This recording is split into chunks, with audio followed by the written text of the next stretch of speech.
Hello, good morning दोस्तों। कैसे हैं आप लोग? आशा करती हूँ ठीक होंगे, है ना?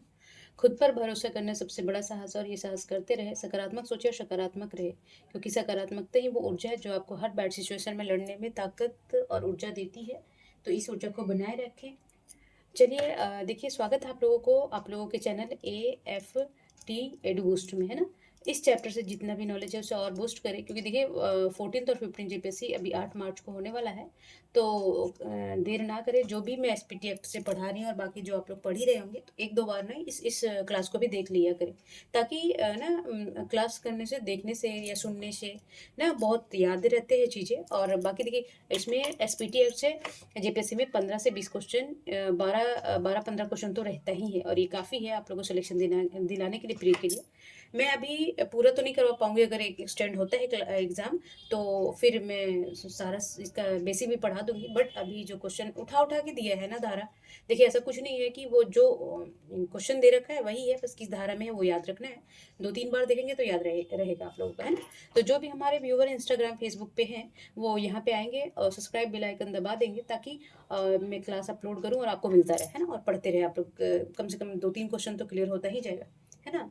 तो चलिए, आज आज एसपीटी एक्ट का 5वां क्लास है और हम 81 क्वेश्चन से 20 क्वेश्चन आज करते हैं। पहला 81वां क्वेश्चन है कि संथाल परगना काश्तकारी अधिनियम 1949 में राज्य सरकार की ओर से लगान के बकाया के लिए वाद्य के लिए सरकार की ओर से लगान की परिसीमा किस धारा में है ना? बोलता है कि जो बेदखली है ना, जैसे राज्य सरकार की ओर से ना, माफ करेंगे, हाँ, बोलता है कि जो एसपीटी एक्ट है, राज्य सरकार की ओर से लगान के बकाये के लिए वाद है ना, राज्य सरकार की ओर से जब बकाया लगान है उसके लिए जो विवाद है, तो राज्य सरकार की ओर से लगान की परिसीमा की कितना दिन से कितना दिन तक आपको वसूल किया जाएगा, तो ये किस धारा में मेंशन है कि आपको समय सीमा दिया जाएगा? तो ये है 65 का काम है। किसमें है? 65 का काम है। अच्छा, जो मान लीजिए कि कोई रैयत है ना, तो कृषि वर्ष से वसूला जाता है, लगान का से वसूला जाता है कृषि वर्ष के अंतर,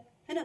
उस वर्ष से लेकर 10 वर्ष के अंदर, उस वर्ष से लेकर 10 वर्ष के अंदर वो लगान दे सकता है ना? कृषि वर्ष के अंत से 10 वर्ष तक के अंत तक वो लगान को क्या कर सकता है? दे सकता है ना? चलिए, क्वेश्चन नंबर 82 बोल रहा है कि संथाल परगना काश्तकारी अधिनियम 1949 में अपीलों के लिए परिसीमा है ना, कि अपील कितने दिन तक किया जा सकता है और कब कब किया जा सकता है ना? तो बोलता है कि ये किस धारा में है, ठीक है? बोलते हैं कि जैसे मान लीजिए कि अपील के लिए ना, अपील के लिए किस तरह का अपील हो, तो वो क्या कर सकते हैं अपीलों के लिए?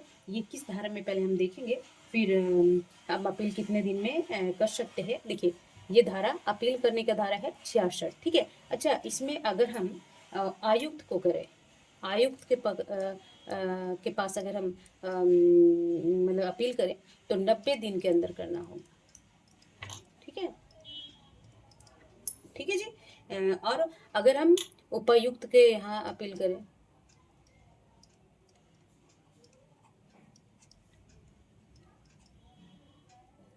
अपील करने के लिए हमें 60 दिन के अंदर अपील करना होगा, ठीक है? ये याद रखिएगा कि अपील करने की जो है परिसीमा, वो धारा 66 में मेंशन है। और हम कितने कितने दिन निर्धारित की गई है, तो यहाँ 90 दिन, ठीक है? तो आयुक्त के यहाँ 90 दिन और उपायुक्त के यहाँ अपील करने का 60 दिन, 60 दिन के अंदर आप अपील कर सकते हैं, ठीक है जी। और वो किस में है? धारा 66 में। चलिए, क्वेश्चन नंबर 63 बोल रहा है, 83 माफ करेंगे, कि संथाल परगना काश्तकारी अधिनियम 1949 में दंड या जुर्माने का प्रावधान किस धारा में है?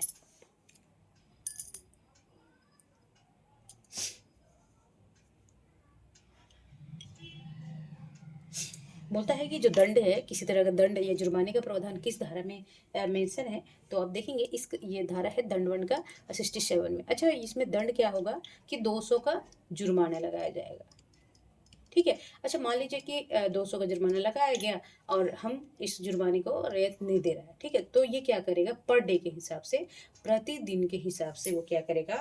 दैनिक, दैनिक या प्रतिदिन बोलेंगे, प्रतिदिन या दैनिक के हिसाब से ना, पर डे के हिसाब से 5 रुपया का जुर्माना लगाया जाएगा।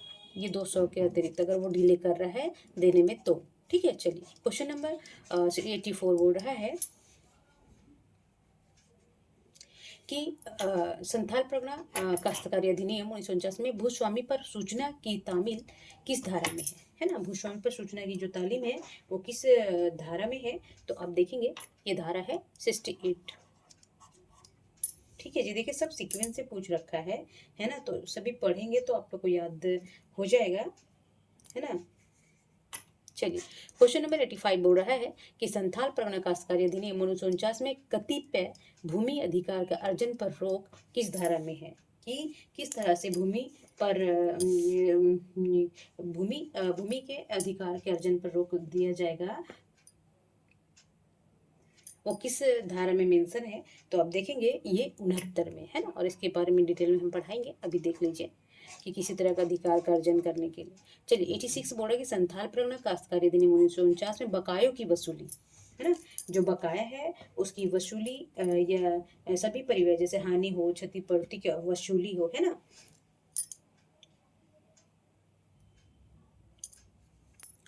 किसी तरह की वसूली किस धारा में मेंशन है, तो आप देखेंगे ये है बकायों की जो वसूली है, चाहे लगान का हो, ब्याज का वसूली हो, है ना, जुर्माने का वसूली हो, तो ये सारे नियम किस में है, धारा 70 में। ठीक है, चलिए क्वेश्चन नंबर 87 बोल रहा है कि संथाल परगना काश्तकारी अधिनियम 1949 में नियम बनाने का अधिकार, है ना, जो एसपीटी एक्ट है उसमें नियम बनाया जाएगा,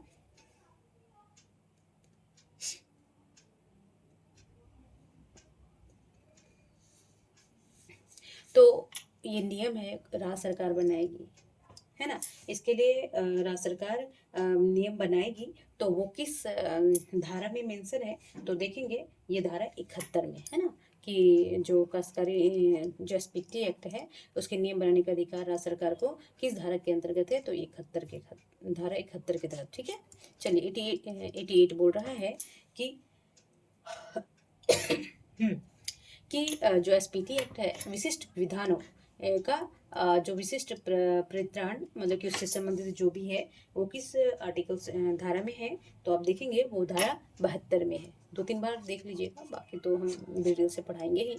चलिए क्वेश्चन नंबर 87 बोल रहा है कि संथाल परगना काश्तकारी अधिनियम में कुल कितने अध्याय हैं, है ना।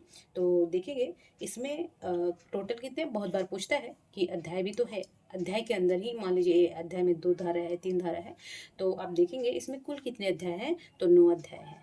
ठीक है, तो देखिएगा कि इसमें अध्याय 9 में तो 1 में 1 से 4 है धारा। ठीक है, 1 से 4 धारा है, और उसमें क्या है कि उसका नाम क्या है, विस्तार, फिर परिभाषा क्या है ना।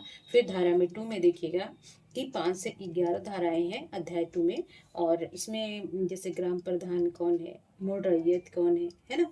अच्छा, तीसरा अध्याय में देखेंगे तो ये हो जाएगा आपका 12 से 26, और ये रैयत के बारे में मेंशन है। फिर चौथा में आप देखेंगे कि 27 से 26 हो गया, यहाँ 27 से 42। ठीक है, ये धाराएं हैं, और फिर इसमें क्या क्या है कि बंजर भूमि, खाली जोत, बंदोबस्ती, ये सब सारा मेंशन है। 5वां में क्या है जी, 5वां अध्याय में आप देखेंगे ये धारा आएगा 43 से 52।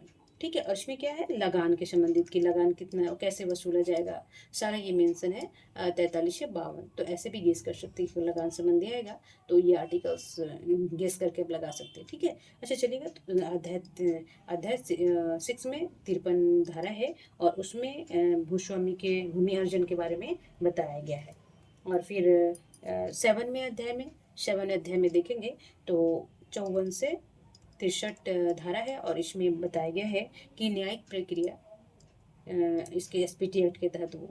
और 8 में आपका आ जाएगा 64 से 66। ठीक है, ये धाराएं आएगा, और इसमें परिसीमा होगा, है ना, लगान की परिसीमा कितना होगा, किस किस सीमा निर्धारण का, ये सब। और 9 अध्याय में देखेंगे आप कि विध प्रावधान कोई और बची कुची हैं, तो 67 से 72 तक धाराएं हैं, और उसमें जो है वो मेंशन है 9 में। ठीक है, तो ये देख लीजिएगा। अच्छा, तो अब 88 क्वेश्चन नंबर क्या बोल रहा है कि संथाल परगना काश्तकारी अधिनियम 49 में पहले अध्याय देख ले कि 9 है ना। तो बोलता है नियमावली के अंतर्गत कुल कितने नियम बनाए गए हैं। जो नियमावली बनाया गया है तो कितने नियम बनाए गए हैं, तो देखेंगे कुल 15 नियम बनाए गए हैं। कितने नियम बनाए गए हैं, 15। जो इस एक्ट के तहत नियमावली के अंतर्गत कुल कितने नियम बनाए गए हैं, तो 15, ये याद रखेंगे। ठीक है, 89 बोल रहा है कि संथाल परगना जो है काश्तकारी अधिनियम जो एसपीटी एक्ट 1949 है में भू अभिलेखों के लिए भू अभिलेखों के निर्माण, लगान, बंदोबस्ती का वर्णन नहीं है ना। उनके लिए निम्न में से कौन नियम पूर्व से ही बने हैं, है ना। बोलते हैं कि जो भू अभिलेख, निर्माण, लगान, बंदोबस्ती का वर्णन नहीं है, उनके लिए नियम कौन से नियम पूर्व से बने हुए। तो पहला है कि संथाल परगना बंदोबस्ती विनिमय, जैसे कि 1949 में ना एसपीटी एक्ट आया था, उसके पहले इसके इसके तहत कौन से नियम बनाए गए थे, ये सब जो संथाल परगना जमीनों के लिए, है ना। तो पहला कौन था, संथाल परगना बंदोबस्ती अधिनियम 1872, ये हम पढ़े तो ये भी था। और दूसरा है संथाल परगना लगान विनिमय 1876, तो ये भी दोनों है। मतलब एसपीटी एक्ट से पहले इसके भू लगान बंदोबस्ती का वर्णन जो है वो दो अधिनियम लाए गए थे विनिमय। एक था 1872 का और एक था 1876 का। तो ऑप्शन हो जाएगा आपका ए और बी दोनों। ठीक है, चलिए क्वेश्चन नंबर 97 बोल रहा है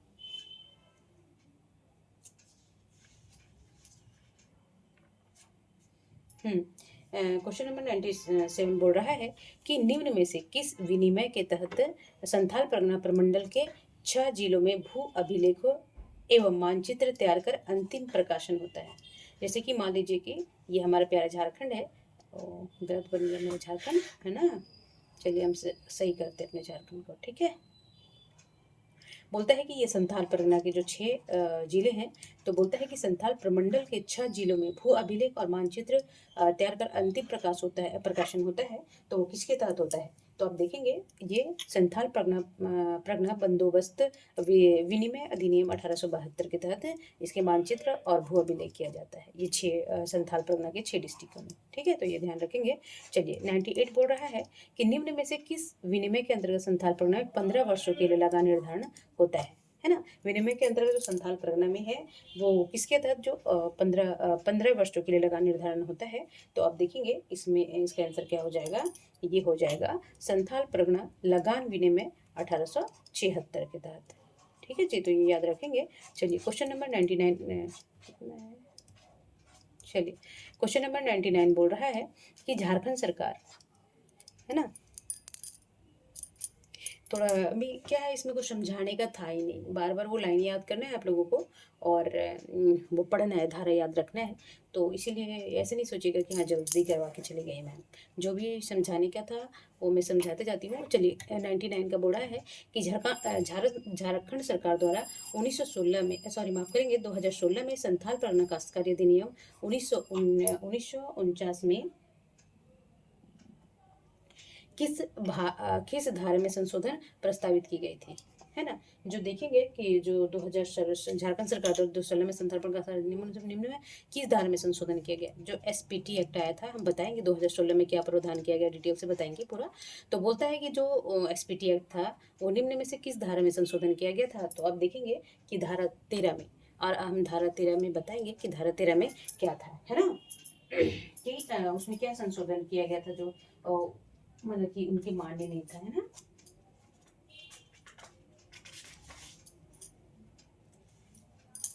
तो देखिएगा इसमें क्या था कि रैयत, इसमें जो धारा 13 में था कि रैयत की भूमि, जो रैयत की भूमि थे, रैयत की भूमि संबंधी,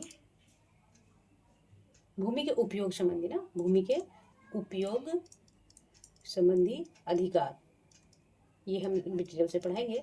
अधिकार था धारा 13 में। ठीक है, तो इसी में संशोधन किया गया था 2016 में। ठीक है जी, तो वही बोल रहा है कि जो झारखंड सरकार थी 2016 में संथाल परगना काश्तकारी में निम्न में से किस धारा में संशोधन प्रस्तावित किया गई थी। तो धारा 13 में, और उसमें क्या है, रैयत की भूमि का अधिकार से संबंधित अधिकार, है ना। उपयोग कैसे किया जाएगा, रैयत कैसे, क्या क्या क्या नियम होंगे।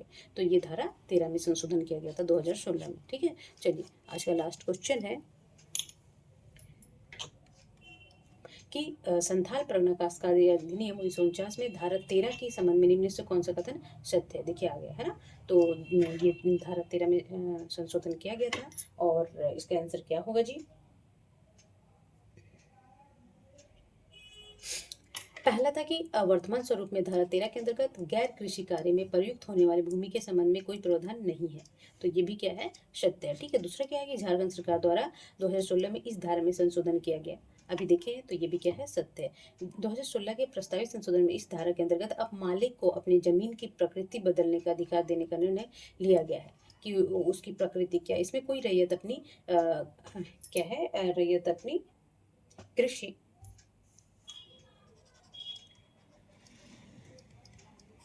कृषि योग भूमि का व्यावसायिक उपयोग कर सकता है। अब इसमें क्या करेगा? कोई भी रैयत अपनी भूमि, अपनी कृषि योग भूमि को भी ना व्यावसायिक उपयोग कर सकता है ना, उसके व्यवसाय के लिए। तो ये भी क्या था? 2016 में संशोधन में किया गया था। तो इसमें देखेंगे कि उपयुक्त में सभी प्रावधान 2016 में धारा 13 के तहत में किया गया था। ठीक है। तो ये देखेंगे इसमें से सभी। ठीक है। चलिए, तो ये 20 धाराएं आपका आज हो गया है। कितने अध्याय थे और 2016 में क्या चेंज किया गया था। तो आई होप 2-4 क्वेश्चन तो बन ही जाएंगे। आप लोग अगर एक क्लास भी कर लेंगे तो, है ना। चलिए, तब तक अपना और अपनी फैमिली का ध्यान रखेंगे। मस्त रहिए, स्वस्थ रहिए, पढ़ते रहिए। और अभी टाइम नहीं है तो ज़्यादा टाइम मैं नहीं बीच में भाषण मारती हूँ। आप पढ़ें, बहुत अच्छे से पढ़ें और इस जीपीएससी को क्रैक करें, है ना, जो अपनी ड्रीम को अचीव करें, है ना। चलिए, तब तक अपना और अपनी फैमिली का ध्यान रखेंगे, पढ़ते रहिएगा। देखिए 2-3 बार पढ़िए, बहुत सारा क्लियर होता जाएगा, है ना। चलिए, नमस्कार।